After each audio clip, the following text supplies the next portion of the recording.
Katakutan ay krimen, pangahalay, kidnap, karnap, hulidap. General na puro kawalay hangal, alagad ng batas na walang dangal.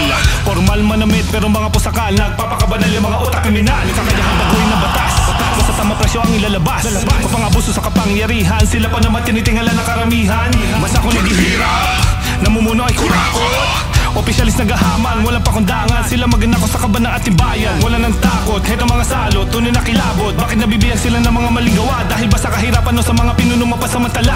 Sana ay tuluyang magbago pananaw ng mga tao. May pulis pa rin tapat sa layunin, dedikado sa sinumpaan tungkulin. Kapalit man ay kamatayan para sa taong bayan. Ibubuhos lahat ng kakayahan upang mailigtas lamang sila mga nasa kapahamakan.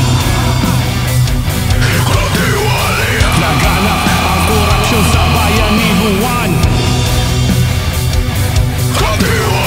Laganap ang korupsyon sa bayanihan. Namumuhay man tayo na sa lahat, hirap sa suliran ay lagay na alat. Sa atas ang buhay lahat di magkasukat, ang iba'y nakakaangat, meron din na salungat. Kaya dapat tiisin, ibigay ang lahat kahit di pa sapat. Alam ko mabigat, problema sukdulan, kailan matatapos? Nawala ng pag-asa sa mas nakagapos. Natangay ang buhay sa maling direksyon, uso ka naging sandalan para sa panandali ang kasiyahan. Lubos sa paggamit, ginawa naman itong libangan. Hanggang nagdilim na ang paningin, sarili pinagkalulo kay Judas. Dito kang halang, hanggang pamaslang, isipan lutang hanggang nabuwang. Sa Diyos naman ako'y dumadalangin, nasan ako'y kanyang patawarin. Alangan sa sitwasyon, ngunit sigurado ng sarili ko ay muli pagtitibayin. Sa aking pagdadapa, muli babangon para sa aking sarili at kinabukasan. Pagpapatuloy ko na maiyahon ng pamilya ko lugmos sa kahirapan.